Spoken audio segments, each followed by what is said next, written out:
everyone. I'm Janet Davis, a member of the board of the Rye Historical Society. Welcome to History Happy Hour. Each Sunday evening at 5 o'clock Eastern, we take turns as board members reading from histories and stories about our town. And today we are continuing our reading of Rye on the Rocks by William Varrell. And today's chapter is called Tickled in the Middle and 12 on Top.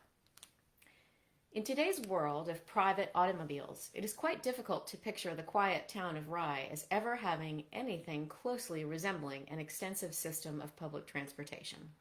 However, investigation reveals that although somewhat less comfortable, it was much easier to gain public transportation 100 years ago than today. Although early records indicate that there was very early a footpath along the shore, and an Indian trail which closely followed the present route of Washington Road, it was not until after the Revolutionary War that the majority got around other than by walking. This footpath was evidently not much of a thoroughfare, as is indicated by the fact that while traveling between Hampton and the mouth of the Piscataqua in 1633, the noted and persecuted Quaker Edward Wharton became hopelessly lost in what is now Rye. It was, however, the kindness and lack of religious intolerance of the local residents that rescued Wharton from excited dogs and gave him lodging for the night. The original argument for the separation between Rye and Newcastle was the fact of poor means of transportation between these two locations. However, in 1726, when the town of Newcastle proposed a bridge to link the two towns, Rye was not in the least bit interested. Of course, a bridge would have been damaging to the argument for separation, but the official complaint referred to the proposed bridge as a potential hazard to navigation. The original reads in part, quote, "Another of the unspeakable hardships which will attend a bridge is ye transportation of hay from ye meadows and marshes whenever tides must be attended both night and day, and to pass under a drawbridge or through any such gap as there may be with a gondola of hay in dark night and a strong wind, or any other vessel with so strong a current as there besides, must need be a danger too terrible to be thought of." At any rate, a corporation was formed and the bridge built on the Newcastle land, with Rye evidently not protesting too violently when they found they didn't have to share the expense. However, this venture was not a success as a result of want of travel and bad management, and the bridge was allowed to fall into decay. In the end, each corporation members took away that part of the bridge thought to be his share. The toll keeper is said to have sold rum as a means of eking out a living, and at the last he was obliged to take huckleberries in the summer and clams in the winter in payment of toll. The bridge was also operated under the clause that toll would be free on Sundays, as it was supposed that everyone using the bridge on that day was on his way to church. However, the religious trips are also said to have included most of the commerce that would otherwise have made the bridge a financial success. Although early roads, such as Brackett's Lane and Strawberry Patch Road, now Pioneer Road, are mentioned in early Rye history, it was not until after the Revolutionary War that Amos Seavey is said to have purchased the first chaise in Rye. However, only 30 years later, at the time of the War of 1812, wagons and carriages are mentioned with a frequency to indicate they were no longer a novelty. In 1848, a great stride forward was made in local transportation, with extensive improvements being made on the main road to Portsmouth. But even then, there were indications that the majority of people enjoying the hospitality of the Sagamore House reached that coastal location by boat. In 1844, the first railroad from Boston reached Portsmouth, and although touching only a short corner of Rye, it is probably the railroad that was, to a great extent, responsible for the tourist trade, with its requirement for a transportation service to transfer the seaside resorters from the railroad stations at Northampton, Greenland, and Portsmouth. During the golden era of railroad passenger service, there was always talk of extending a branch of the Eastern Railroad, the main line between Boston and Portsmouth, along the shore to serve the beach communities. In 1872, a New England atlas went so far as to list this line as the Eastern Beach Branch Division. But it was in the 1870s that the country suffered a national depression, with many of the beach hotels being destroyed by fire at the same time. And the road was not built as few investors could see the advantage of running excursion trains to burned out cellar holes. The business improvement of the 80s once more gave encouragement to the railroad advocates in Rye. Inspired by none other than Jay Gould of Erie Railroad fame, who had caused Vanderbilt to seek the peace of Rye during their monumental struggle for control over the Erie during the summer of 1870, Rye was to have been a resort second to none. Under Gould's plan, the railroad was to have built and operated a number of enormous hotels, which were to serve as a fine source of passenger business. A group headed by Gould even visited Rye in September of 1882, with plans for these hotels and many railroad stations to be located at such points as the Seaviewed House, Cable Road Corner, and the sea end of Sandy Beach Road. But after a meeting and gourmet dinner served by Henry Knox at the new Ocean Wave House, the plans were somehow discarded. There is no doubt that there was considerable rejoicing at this move, as Rye was split down the middle on the issue, with the Breakfast Hill segment dead set against the iron monster that would frighten cattle, spread a blanket of soot that would surely ruin crops, and deliver an undesirable tourist element on their very doorsteps. Although the exact reason for the termination of Gould's plans have not been discovered, it could well be that he never meant to construct the Rye Beach branch and only went to the expense of preparing plans and specifications in an attempt to interest the public in buying watered stock in the Eastern Railroad. It must also be taken into consideration that Frank Jones could have been responsible for termination of the plans, for as well as being director of the Eastern, he had recently purchased and remodeled at great expense the Wentworth in Newcastle, a hotel which could have easily been eclipsed as a financial failure by the erection of a number of large, modern, easily accessible hotels in Rye. However, lacking in direct railroad connections, Rye and other nearby coastal communities made their mark in Victorian public transportation, with extensive coaching operations which transported the resorting public from the nearby depots to the shore hotels. The majority of Rye tourists left the trains at Northampton and Greenland, but according to the Portsmouth Chronicle, it was not uncommon to see 7 hacks, 6 express wagons, 3 York Beach coaches, 3 Wentworth House coaches, and 2 Rye teams among regular attendants on the arrival of Eastern Railroad trains in Portsmouth. The earliest hotel transportation was nothing but farm wagons, but by the 1870s, the standard hotel coach was a high-wheeled, closed vehicle which was entered from the rear with the passengers sitting facing each other, and by the 1880s, the Concord coach was king of Rye Beach Rapid Transit. These coaches are generally thought of today as props of a Western TV series, but at the high tide of Rye Beach, they were very much a fixture there. It was considered to be a newsworthy event when in 1879 the Chronicle reported that a new Abbott and Downing bottle green tally-ho with yellow wheels will be ready for the June 15th opening of the Farragut. Perhaps local ancestry was the reason for not giving the British background of the English coachman that had supposedly been imported to drive this 4-horse taxi. It is interesting to note the prosperity of the Farragut by the fact that in a day of the average hotel costing in the neighborhood of $800 to $1,000, they purchased the hotel coach costing in the neighborhood of $800 to $1,000. They purchased the tally-ho model that sold for nearer to $2,000.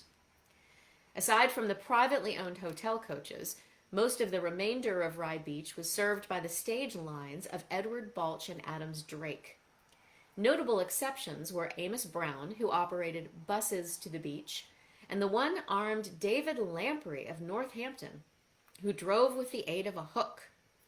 Although Mr. Drake appears to have been a very conservative individual who operated somber brown coaches from his own livery stable just north of the Ocean Wave, transporting passengers at 50 cents to Portsmouth and mail between Rye and Portsmouth, Balch seems to have been a very colorful individual. Evidently, he had some sort of a financial arrangement with the Seaview House, for when he ordered his coach in 1876, it was with the instructions that it be lettered Seaview House and Cottages, Rye Beach. By all indications, Balch was not one to pass up a bargain, and his coach was no exception. It had originally been built in 1870 for the European Hotel in Montgomery, Alabama, but the order was canceled just prior to delivery, and 6 years later, Balch bought what could well have been a demonstration model for only $750. The variability of his personality is well illustrated by the fact that he would get roaring drunk 6 nights a week, only to lead a temperate lecture at the Seaview House on the 7th. Never one to spend much for feed for his horses, it was not uncommon for him to let them feed under the cover of darkness in some unsuspecting farmer's hayfields. However, even that arrangement was not satisfactory, as it was a common remark that you could read a newspaper through any one of Balch's horses.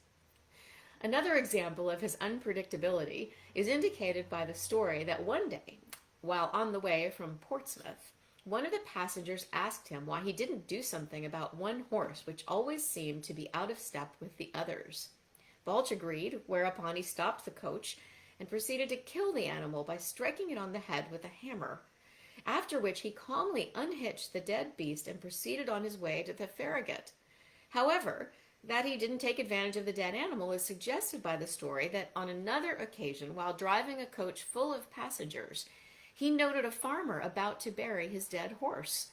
After a short conference with the farmer, he left his passengers sitting in the coach while he unhitched a horse and proceeded to drag the dead beast to the side of the road, telling the farmer that he would return that evening with a wagon in which to carry his dead bounty to the Exeter glue factory.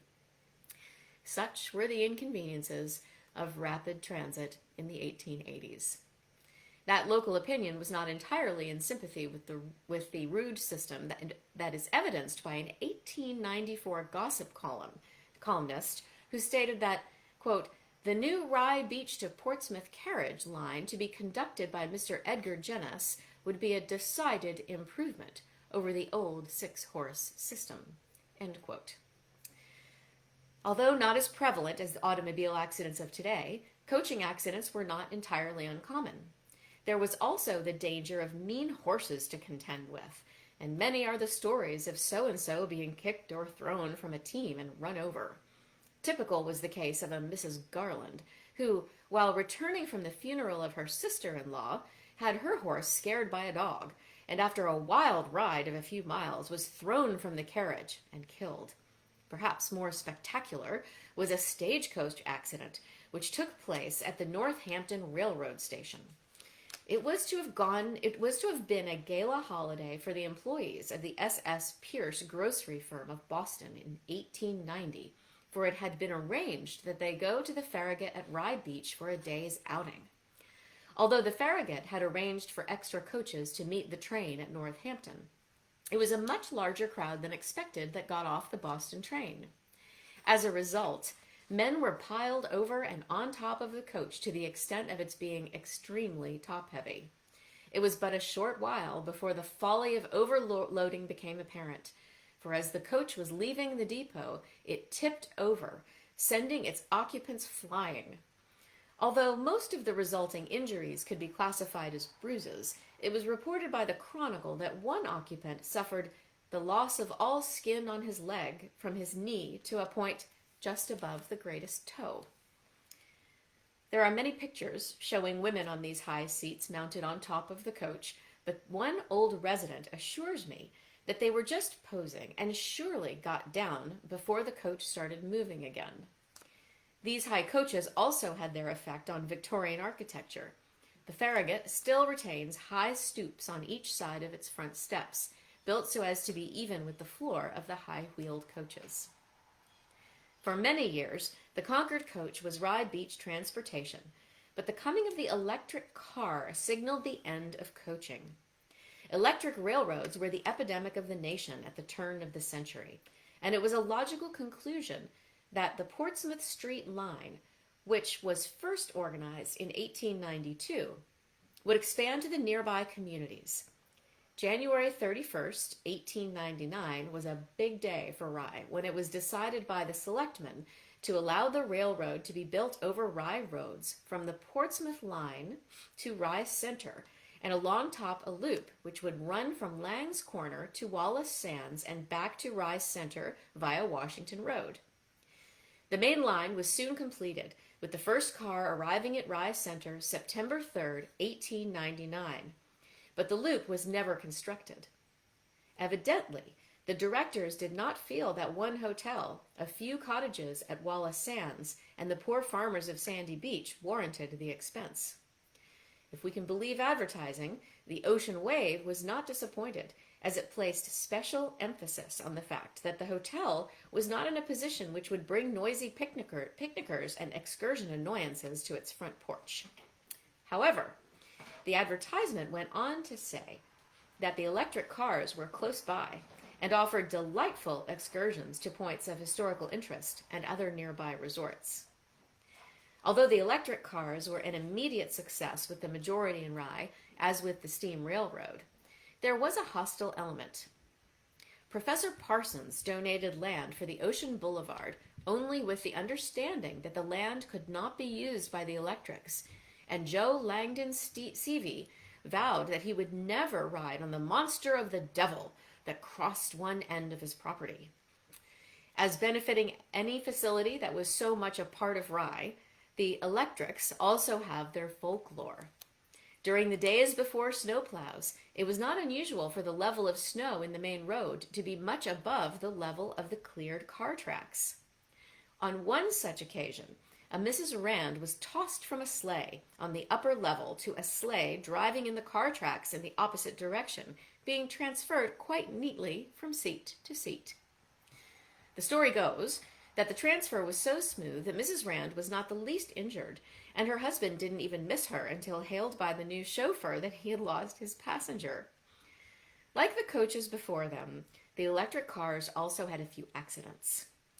One of the few fatalities occurred in 1912 when a Greek cook, Mr. Tsaro, from the Farragut, after a gay night in Portsmouth, attempted to jump from the rear platform to an automobile carrying 4 of his drinking buddies.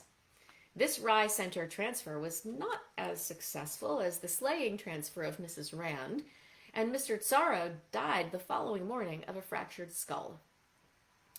Open cars in the summer, closed cars in the winter, often running several feet below the level of the snow-filled roads. The electric cars were a part of Rye until 1925, when they were replaced by the more economical buses. However, in a way, buses could never replace the electric cars, which on a hot summer day could be used as free transportation by the young, willing to hang on to the outside, safe from the conductor who couldn't possibly make his way through the crowded cars to collect all the fares. That's the end of this chapter. Please join us next Sunday for Rope Across the Sea. In the meantime, check out the Rye Historical Society website and follow us on Facebook and Instagram. We've got a lot going on, and if you have any interest in having a tour of the museum, you can call the phone number on our website and get that scheduled. And in the meantime, keep an eye out for our 2021 programs, which we hope to be producing virtually, and for other activities that are going to be happening, and films to be seen and new information to remind you how special our town is. Thank you so much, and we look forward to seeing you next week for History Happy Hour, and cheers.